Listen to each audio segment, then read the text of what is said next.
बात एक ही है, उसको अनंत तरीकों से कहना पड़ता है, क्योंकि जिद भी हमारी एक ही है जो अनंत नामों, कारणों और बहानों के पीछे छुपती है। खेल तो ये एक बनाम एक का ही है, एक सच एक झूठ। लेकिन झूठ बहुरूपिया है, हजारों लाखों रूप बनाता है। तो झूठ के हर रूप के सामने सच को उसी विशिष्ट रूप की काट बनकर आना पड़ता है।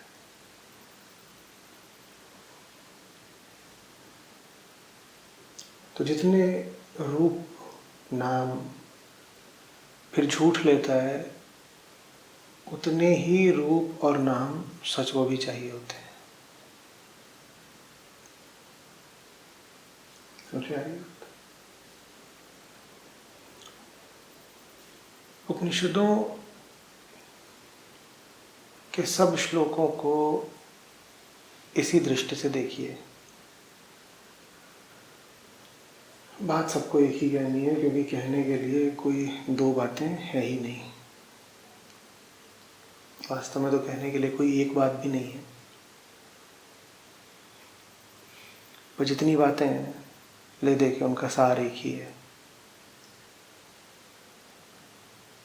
तो एक बात इतने सारे तरीकों से, कभी यहाँ से कभी वहाँ से, इतने उदाहरणों के साथ, इतने संदर्भ, इतने दृष्टांत, क्यों? क्योंकि झूठ बचने के लिए नाना रूप बदलता है।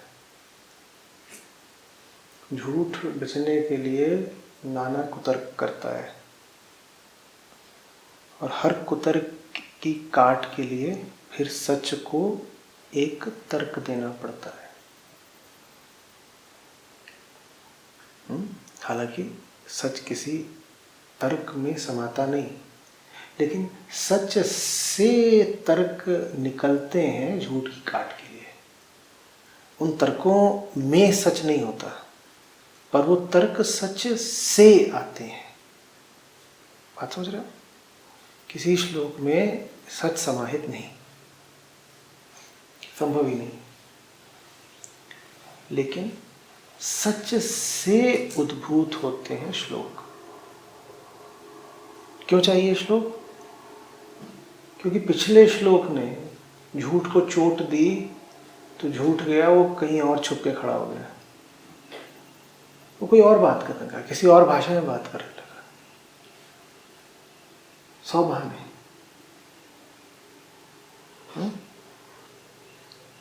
तो जो कुछ भी झूठ कह रहा है उसके समकक्ष फिर सच को भी खड़ा होना पड़ता है।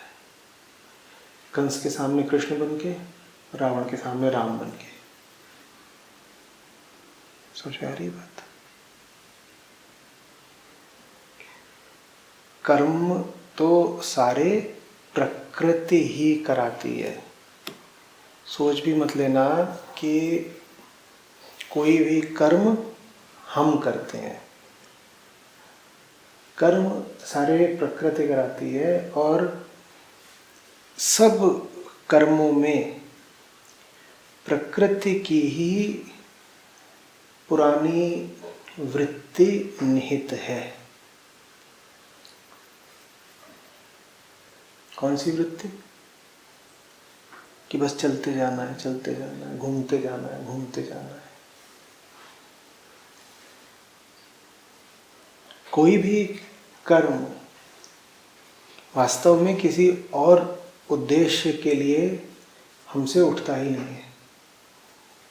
अरे जब हम ही नहीं उठे हैं किसी और उद्देश्य के लिए, तो हमसे होने वाला कोई कर्म कोई और उद्देश्य क्या रखेगा? किस उद्देश्य के लिए उठे हैं हम, किस उद्देश्य के लिए जीव का जन्म होता है? खाओ पियो, आगे बढ़ो, सुख दुख के झूले झूलो और अपने कुछ निशान छोड़ के एक दिन मर जाओ। जब हम ही इस उद्देश्य के लिए आए तो हमारे सारे कर्म भी स्पष्ट है इसी उद्देश्य के लिए होंगे। भले ही उन कर्मों को हम नाम कुछ दे दें, कहने को हम उनके साथ बड़े बड़े लक्ष्य जोड़ दें, बड़े महान शब्द जोड़ दें, लेकिन ले दे करके जीव के सब कर्मों का उद्देश्य एक ही होता है। समझ में आ रही बात? अब ये कोई आनंदप्रद स्थिति तो नहीं है। किसके लिए नहीं है? उसके लिए नहीं है जो इसी कर्म जाल में बंधा नहीं रहना चाहता। जो बंधा ही रहना चाहता है उसके लिए तो भाई उपनिषद ही नहीं है। जो बंधा ही रहना चाहता है, जिसको अभी बंधे रहने में तकलीफ नहीं हो रही, उसके लिए तो उपनिषद ही नहीं है। तुमने कहा आनंदप्रद स्थिति नहीं है इसी त्रिगुणात्मक जाल में, इसी कर्म जाल में फंसे रहना। किसके लिए? जिसको छटपटाहट अनुभव होने लगी हो, जिसका दम घुटने सा लगा हो, जिसे कुछ बात समझ में आने लग गई हो, याद आने लग गया हो, जिसको कुछ भूलने लग गया हो, जिसको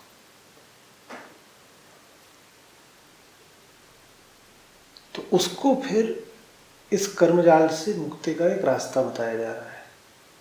जो इस रास्ते को समझ लेगा उसकी रिहाई हो जाएगी।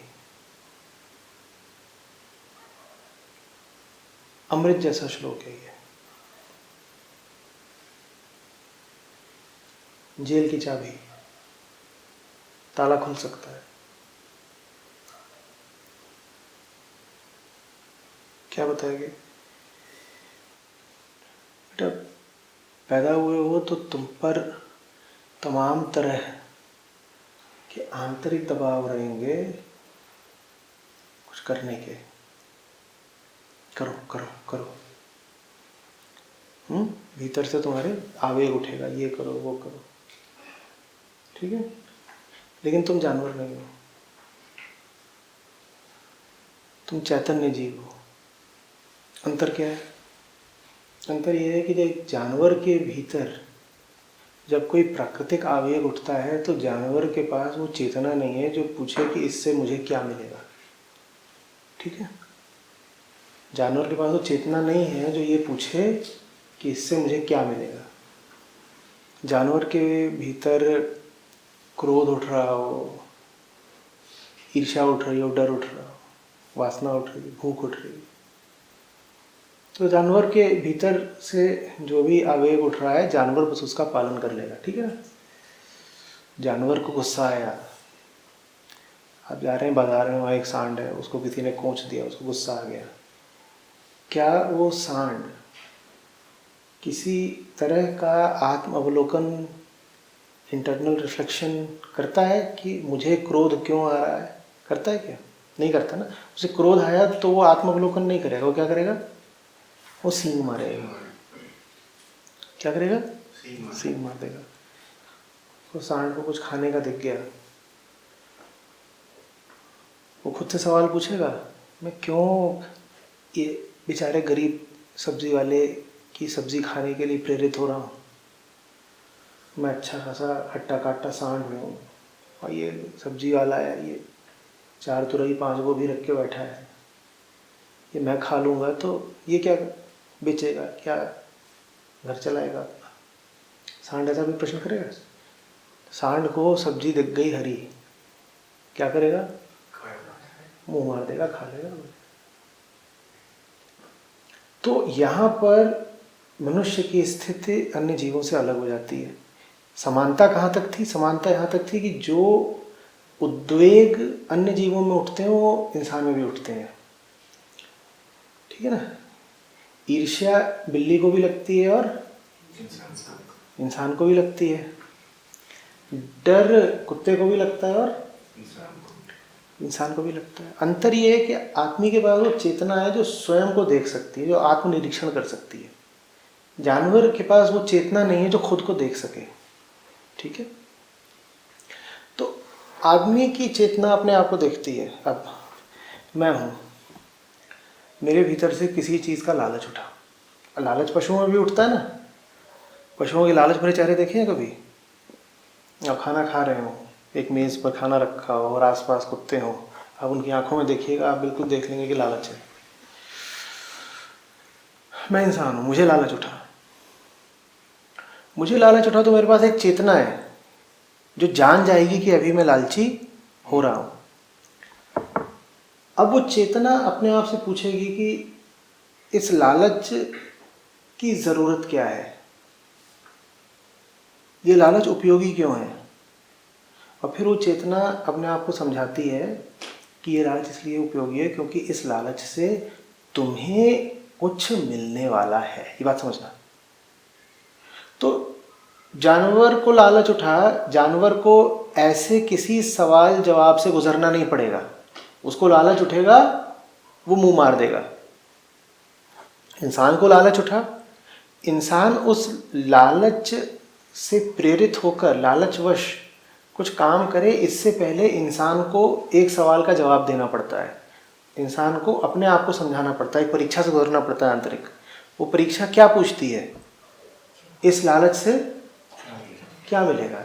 और हमारे भीतर वो चेतना बैठी हुई है जो लगातार यही सवाल पूछती है कि इससे मुझे मिलेगा। क्योंकि आदमी के पास एक हैरान, परेशान, भूखी, प्यासी, असंतुष्ट चेतना है जो कि एक पशु के पास नहीं है। ठीक है, तो आदमी की चेतना पूछती है, भाई तू लालच करने जा रहा है तो इससे मिलेगा क्या।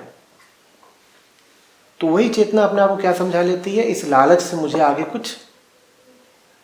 मुझे कुछ लाभ होने जा रहा है। और जैसे ही अपने आप को समझाती लाभ होने जा रहा है, वैसे ही हरी झंडी मिल गई। अब कहा जाता ठीक है भाई, अब लालच के रास्ते पे आगे बढ़ो क्योंकि लालच से तो तुम्हें कुछ मिलने जा रहा है। ऋषि क्या कह रहे हैं यहाँ पर? ऋषि कह रहे हैं जब लालच उठे तो अपने आप को बता देना कि इससे तुम्हें तो कुछ मिलने जा नहीं रहा है। कर्म तो करने ही पड़ेंगे, लेकिन ये साफ रखो कि इन में से कोई भी कर्म तुम अगर अपने लिए कर रहे हो तो मूर्ख हो। दो बातें एक साथ बोल रहे हैं। पहली बात, प्रकृति से इतना भी तुम आगे नहीं निकल सकते कि कर्म ही करना छोड़ दो। तो कर्म तो बेटा करने पड़ेंगे। जिस दिन तक देह है, जिस दिन तक इस मुंह से बात कर रहे हो, जिस दिन तक इन आंखों से देख रहे हो, उस दिन तक कर्म तो करने पड़ेंगे। लेकिन एक काम कर लो, ये उम्मीद छोड़ दो कि इनमें से कोई भी कर्म तुम्हें कुछ दे सकता है। अपने लिए काम करना बंद करो। ये तुम्हारी उम्मीद है ना कि तुम कुछ करके कुछ पालोगे। ये उम्मीद ही तुम्हें कर्म बंध में रखे हुए है। इस उम्मीद के कारण ही तुम बहुत बुरी तरह फंसे हुए हो। तो करना तो पड़ेगा, पर अपने लिए मत करना। अपने लिए नहीं करना, इसी भाव को जरा सकारात्मक तरीके से व्यक्त करा जाता है, ये कह के परमात्मा के लिए करना, या कि अपने सारे कर्म परमात्मा को अर्पित कर दो। वास्तव में कहा यह जा रहा है कि अपना कोई भी कर्म स्वयं को अर्पित मत करो। भूलिएगा नहीं कि उपनिषदों का केंद्रीय भाव नकार का है।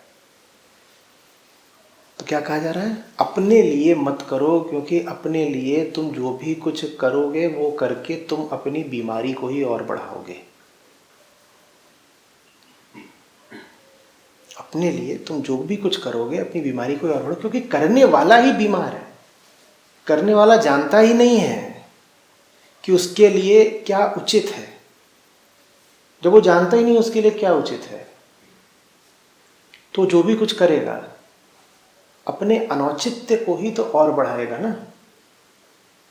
जैसे कि कोई नेत्र रोगी आंखों से अति धुंधला उसको दिखाई देता है, एकदम ही बहुत कम।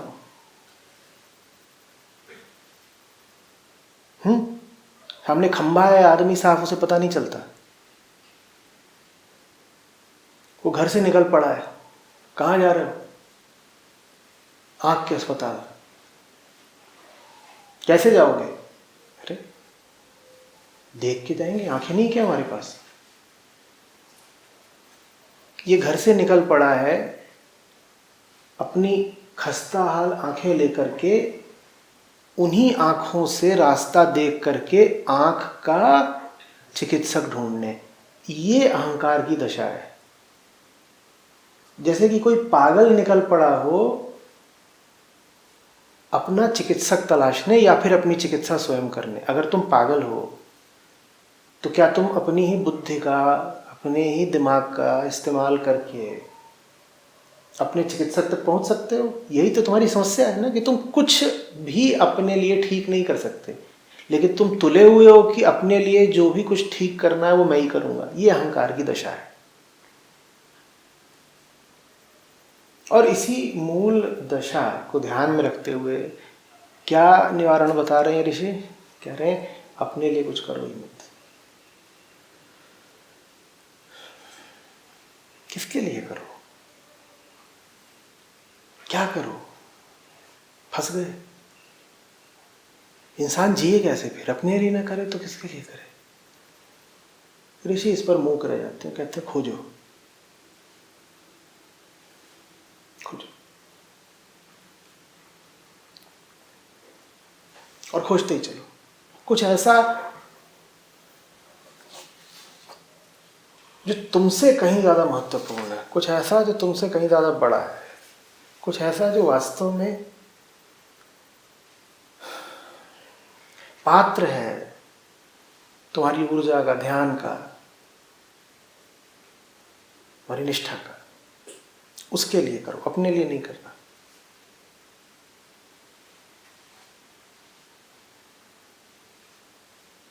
और सिर्फ यही तरीका है खुद को खुद से रिहाई देने का।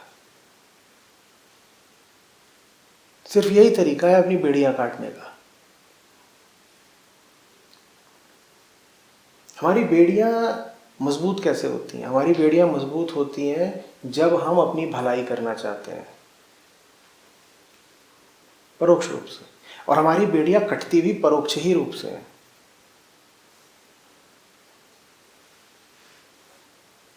जब हम अपनी भलाई से, अपनी व्यक्तिगत भलाई से बहुत आगे के किसी लक्ष्य को समर्पित हो जाते हैं, तो पीछे से चुपचाप हमारी बेड़ियों का विगलन शुरू हो जाता है।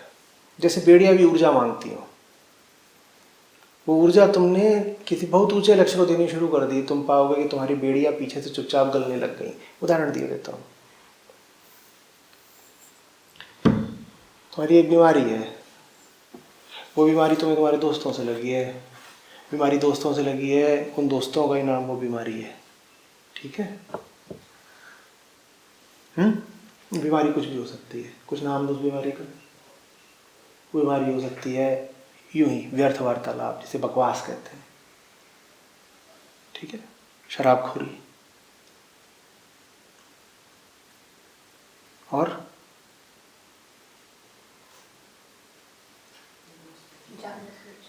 बेकार नहीं इधर उधर घूमना, ज़्यादा सोचना। हाँ, व्यर्थ का बात सोचना। क्या? ज़्यादा सोना, ज़्यादा सोना, ज़्यादा सोचना, ठीक है? ये सब कुछ तुमको दोस्तों के एक समूह के बीच रह करके लगा है। वो दोस्त तुम्हारे साथ टिके हुए हैं क्योंकि तुम उनके साथ समय बिताते हो, तुम उन पर पैसा खर्च करते हो, तुम उन पर ध्यान देते हो। वो जब तुम्हें फ़ोन करते हैं तो तुम उनकी कॉल्स उठाते हो। इतने ही नहीं, जब वो तुम्हें फ़ोन नहीं करते तो तुम अपनी ओर से कर देते हो, ठीक है? इसलिए ये जो पूरा हुजूम है ये कायम है। अच्छा, तुम्हें कुछ मिल गया, इस निचली व्यवस्था से बहुत ऊंचा, इस कुरूप झुंड से कहीं सुंदर, और तुम मगन हो गए उस सुंदरता में, उस ऊंचाई में। तुमने अपना समय भी वहां देना शुरू कर दिया, तुमने अपने संसाधन भी वहां देने शुरू कर दिए, तुम्हारी निष्ठा वहां बन गई, तुम अपना रुपया पैसा भी वहीं खर्च करने लगे, तुम खाने पीने सोने जगने उधर लगे।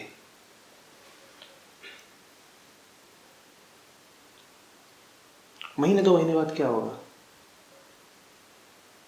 ये जो पीछे तुम्हारे बीमार दोस्तों का झुंड था, ये अपने आप टूट जाएगा। ऐसे टूटती हैं बेड़ियां, ऐसे तोड़ी जाती हैं बेड़ियां, उन पर परोक्ष प्रहार करके। तुम अपने आप को सही जगह निविष्ट करना शुरू कर दो। वो सब कुछ जो तुम्हारे जीवन में गलत था ऐसे ही सूख जाएगा जैसे कोई विषबेल सूख जाती है पानी के अभाव में। सींचा नहीं उसको, वो सूख गई, तुम्हें उसे काटना नहीं पड़ा। काटना उसको बड़ा मुश्किल था, कांटेदार भी थी और आकर्षक बहुत थी। तुम उसके सामने खड़े होते, तुम्हारा दिल उस पर रीझ जाता जैसे 100 बार पहले रीझा था। तुम उसे काट नहीं पाते सक्रिय रूप से, प्रत्यक्ष रूप से उसको उखाड़ पाना तुम्हारे लिए संभव ही नहीं था। सुंदर फूल थे उस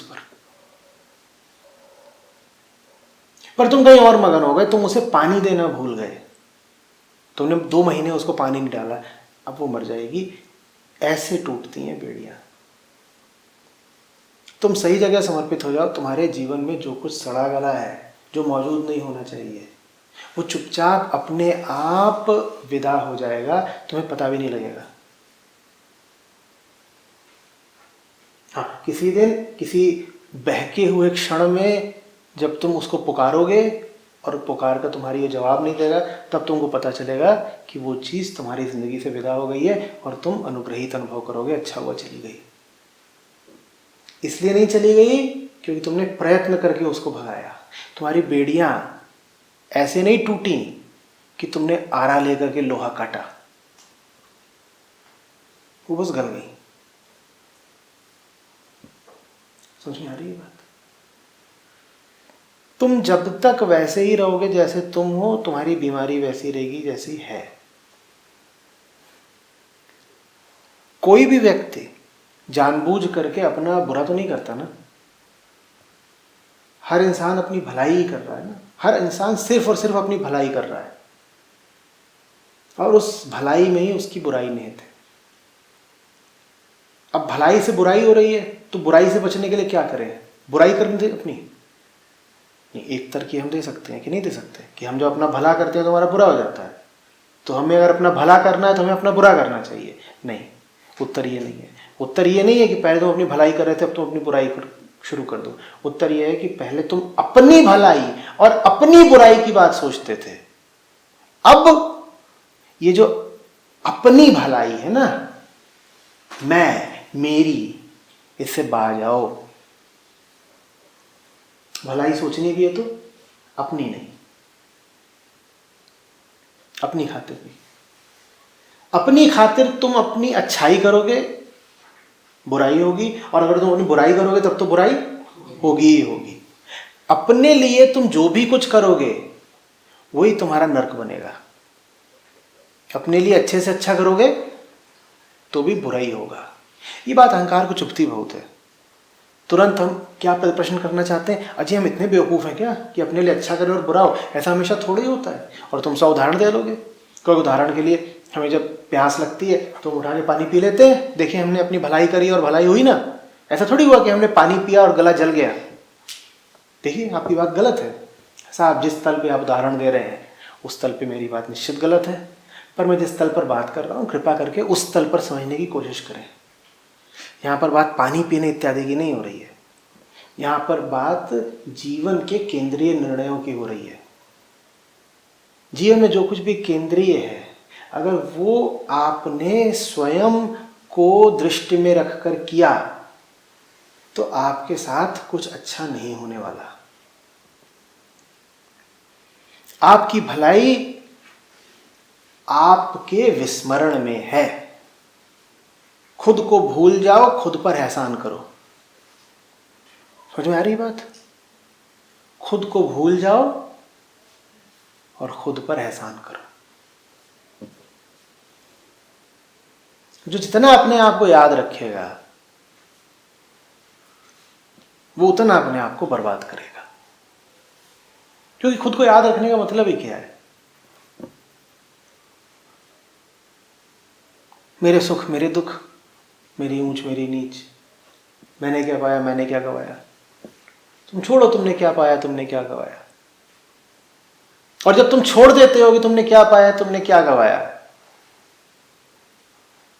तो अकस्मात न जाने क्या पा जाते हो।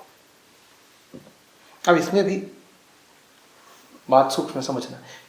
जब हम कह रहे हैं कि जब तुम छोड़ देते हो ख्याल करना कि मैंने क्या खोया क्या पाया और तुम अकस्मात बहुत पा जाते हो, तो इसका मतलब ये नहीं है कि तुम वही हो जो तुम पुराने थे। बस तुमने एक चाल खेली कि अपने बारे में किसी तरीके से 2 हफ्ते तक सोचा नहीं, और 2 हफ्ते बाद 15वें दिन तुम बिल्कुल हाथ मलते हुए गए कि अब देखता हूँ क्या पाया। नहीं, ये नहीं होता। 2 हफ्ते में तुम वो व्यक्ति ही नहीं रहते जो तुम 2 हफ्ते पहले थे। 2 सप्ताह में वो व्यक्ति ही बदल गया जो पहले हानि लाभ का बहुत विचार किया करता था। और उसे मिला क्या? उसे बदलाव मिला। उसे कोई बहुत बड़ा तोहफा नहीं मिल गया। क्या मिला उसे? उसे बदलाव मिला। तो जब मैं कह रहा हूं कि तुम अपने बारे में सोचना छोड़ दो, तुमने क्या पाया तुमने क्या खोया, ये सोचना छोड़ दो और तुम्हें बहुत कुछ मिल जाएगा, इसका मतलब ये नहीं है कि तुमको हीरे जवाहरात मिल जाएंगे। इसका मतलब ये तुमको बदलाव मिल जाएगा, और उस बदलाव की कीमत करोड़ों की है। क्या प्रमाण इस बात का कि उस बदलाव की कीमत करोड़ों की है? उसी बदलाव के लिए तो हम करोड़ों कमाने में लगे रहते हैं। तुम करोड़ों कमाने में लगे क्यों रहते हो? सिर्फ इसलिए कि काश भीतर इतना सा बदलाव आया है। जाके किसी से पूछ लो जो कमा रहा हो, क्यों कमा रहा है? वो कमाने की खातिर नहीं कमा रहा, वो अपनी खातिर कमा रहा है। ठीक, ये अपनी खातिर कमाने का अर्थ क्या हुआ? जो भी कमाता है अपने लिए कमा रहा है। अपनी खातिर कमाने का अर्थ क्या हुआ? इसका मतलब ये है कि ये जो भीतर है ना, मेरे भीतर कुछ दोष है, कुछ कमी है, उस कमी को ठीक करने की खातिर कमा रहा हूं। तो यानी उस कमी को ठीक करने की कीमत क्या है? जितना कुछ भी कोई भी इंसान जिंदगी भर कमा रहा है उससे ज्यादा कीमत है उस कमी की जो भीतर बैठी हुई है, क्योंकि जितना कमाया है उससे भी वो कमी पूरी होती नहीं है। तो अगर तुमको विकल्प दिया जाए कि करोड़ों कमाए बिना ही तुम्हारे भीतर जो कमी है वो पूरी हो जाएगी, तो इस विकल्प की कीमत कितनी हुई? सिर्फ करोड़ों में हुई? सिर्फ अरबों में हुई? क्योंकि तुमने अरबों भी कमा लिए होते तो भीतर की कमी तो पूरी नहीं होती। अरबों भी कमा लिए होते तो भीतर की कमी पूरी नहीं होती। और अगर भीतर की कमी पूरी हो गई तो उसकी कीमत क्या हुई? हाँ बिल्कुल ठीक, खरबों में। खरबों में अगर तुमने खरबों भी कमा लिए होते तो भी भीतर की कमी तो पूरी हुई नहीं होती। तो अगर भीतर की कमी पूरी हो गई तो उसकी कीमत क्या हुई? तो इसीलिए जो होशियार लोग थे उन्होंने कहा कि क्यों ना वही काम कर लें सीधे जिसके लिए सारे काम किए जाते हैं।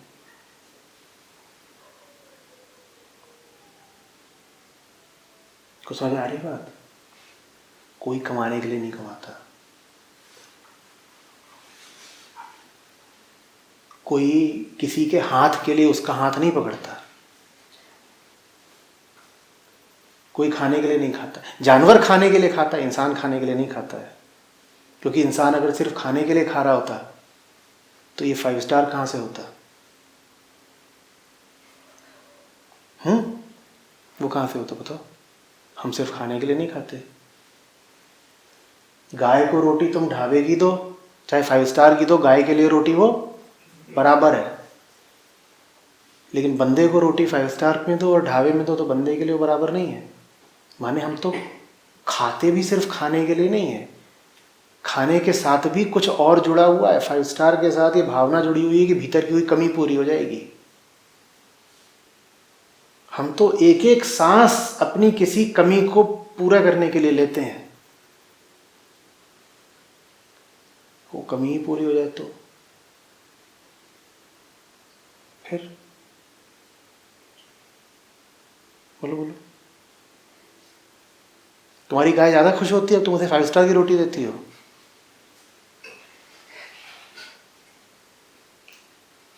लेकिन तुम ज्यादा खुश हो जाओगी जब तुम्हें 5 स्टार की रोटी मिलेगी। मतलब क्या है? हमारी रोटी सिर्फ पेट की भूख मिटाने के लिए नहीं होती, कोई और भूख है हमारे भीतर।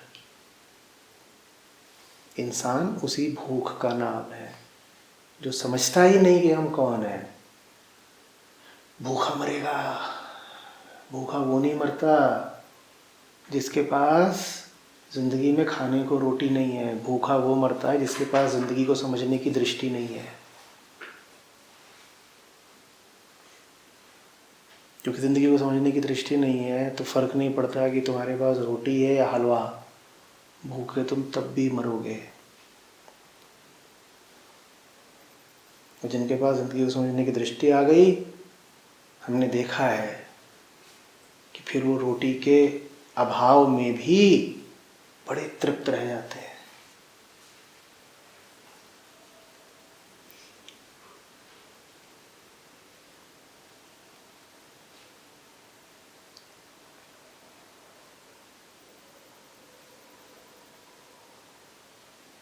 समझ में आ रही बात?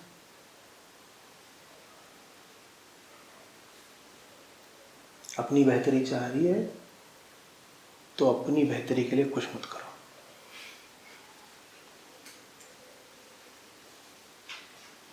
अपने शुभ चिंतक हो तो अपने शुभ की चिंता छोड़ो।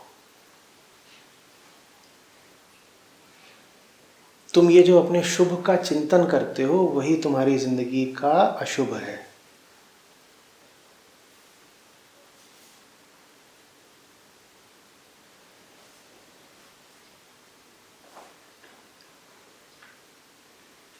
क्योंकि जब वो हम चिंतन करते हैं ना अपने लिए, उसका मतलब बस एक होता है, क्या? ये पालूं वो पालूं, कामना, मुझे ये मिल जाए वो मिल जाए। यही कृष्ण का निष्काम कर्म है।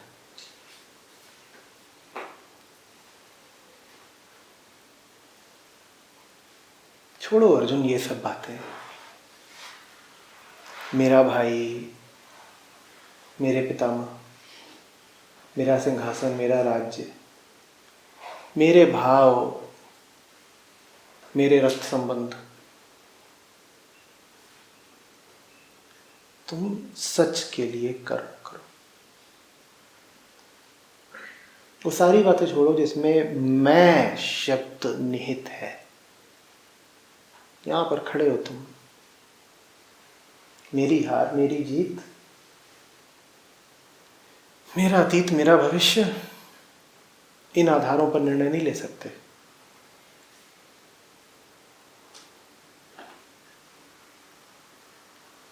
तुम वो करो जहां सच्चाई है।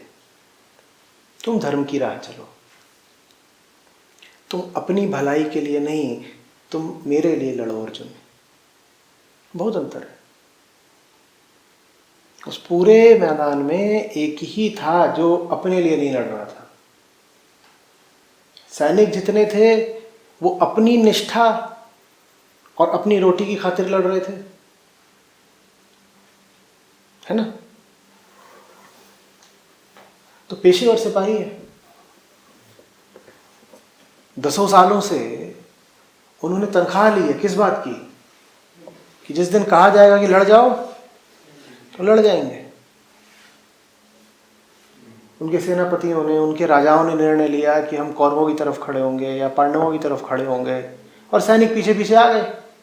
जिस राजा ने निर्णय लिया था पांडवों की तरफ खड़े होने का, वही राजा आखिरी क्षण में अपना मन बदल के कहे कि नहीं मैं तो कौरवों के पक्ष से लड़ूंगा, तो सैनिक ही थोड़ी कहेंगे कि अभी तो पांडवों की तरफ थे, अब कौरवों की तरफ क्यों हो रहे? सैनिक भी पीछे पीछे चले आएंगे, चलो उधर चलते हैं। सैनिक किसके लिए लड़ रहे हैं? अपने पेट के लिए लड़ रहे हैं। कह रहे हमें जो तनख्वाह देता है, जो रोटी देता है, उसकी आज्ञा का पालन करेंगे चुपचाप। दुर्योधन अपने राज्य के लिए लड़ रहा है। भीम अपने आत्मसम्मान के लिए लड़ रहे हैं। भीष्म अपनी प्रतिज्ञा के लिए लड़ रहे हैं।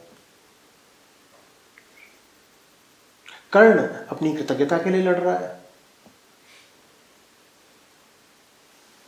बस एक था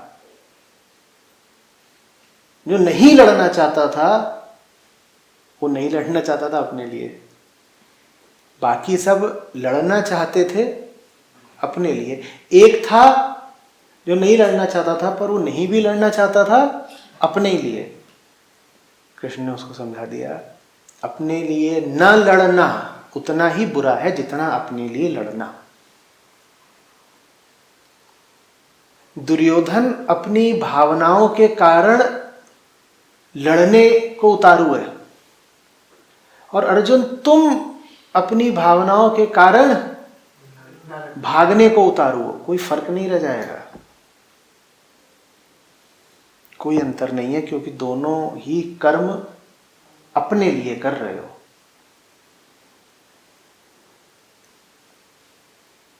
अब पता नहीं किस हद तक संयोग है कि जीत उसी को मिली जो इकलौता था मैदान पे अपने लिए न लड़ने वाला।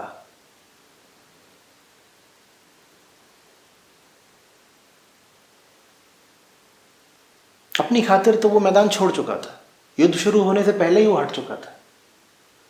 अपनी खातिर उसका लड़ने का कोई इरादा नहीं, पर फिर भी वो लड़ा। अब वो अपने लिए नहीं लड़ रहा है। तो कृष्ण से बोल चुका था कि इनको मार करके सिंहासन मिल भी गया तो मैं क्या करूंगा, इनसे मेरा जन्म का नाता है, इनकी लाश पर राजा बनूंगा, ऐसा नहीं कर पाऊंगा कृष्ण। अपने लिए लड़ने की बात तो उसकी खत्म थी, पर वो फिर भी लड़ा।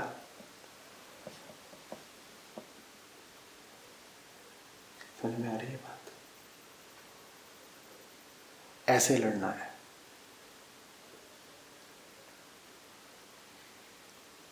हम कौन है, हमें क्या मिल जाना है, और अगर हमें कुछ मिल जाना है तो उसे हमारा बोझ ही बन जाना है।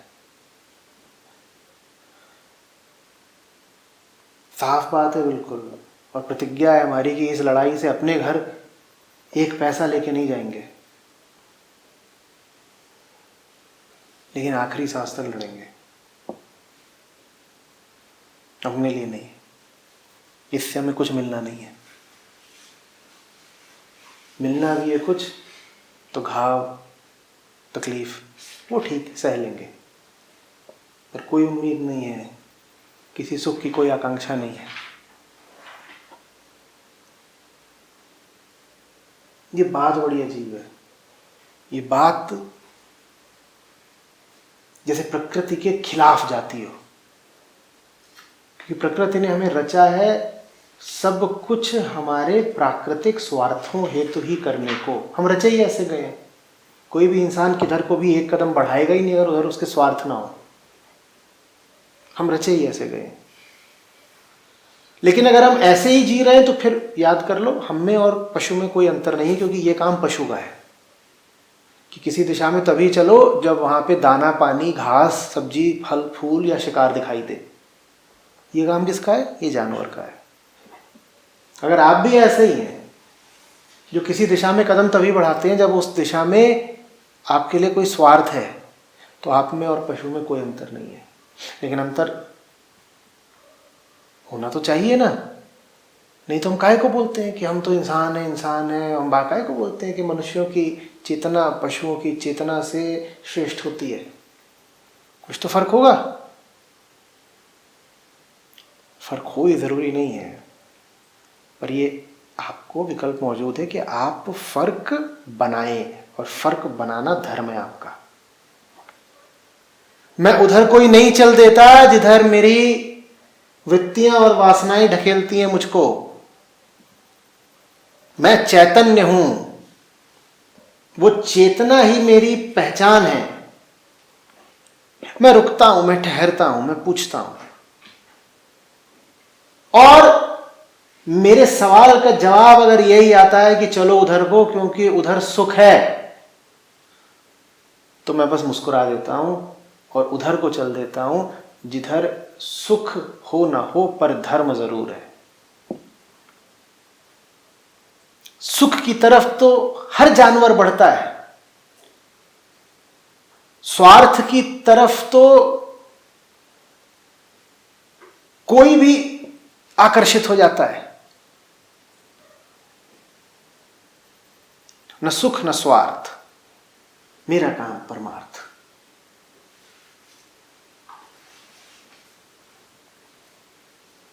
और जिनको बात नहीं समझ में आती, जो फिर भी पूछते रहते हैं कि परमार्थ में तुम्हें क्या मिला, तुम्हें क्या मिला, तुम्हें क्या मिला, उनको टालने के लिए हम बोल देते हैं आनंद मिला। मिला तो कुछ नहीं।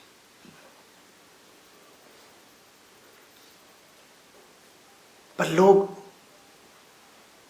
कोचते हैं, व्यर्थ के सवाल पूछते हैं अगर तुम्हें कुछ मिल नहीं रहा तो कर क्यों रहे हो, कर क्यों रहे हो, कर क्यों रहे हो। तो हम उनको उत्तर में एक झुंझुना थमा देते हैं। किस नाम का? आनंद नाम। कहते हैं हमें आनंद मिल रहा है। वो फिर आनंद मिल रहा है। जी आनंद मिल रहा होता तो वो भी एक स्वार्थ ही हो जाता ना। हमें कुछ नहीं मिल रहा है। पर ये बात हमारे जैसों को ही समझ में आएगी, तुम्हें समझ में नहीं आएगी। तुम झुंझुना बजाओ और तब तक बजाओ झुंझुना जब तक तुम्हें नशा ना हो जाए और तुम सो ना जाओ। क्योंकि तुम्हारी जिंदगी का कुल यही सार है, नशा और नींद। हम क्या कर रहे हैं, हम किधर को जा रहे हैं, हम जी क्यों रहे हैं, ये तुम्हें समझ में नहीं आएगा, क्योंकि वो बात समझ से आगे की है।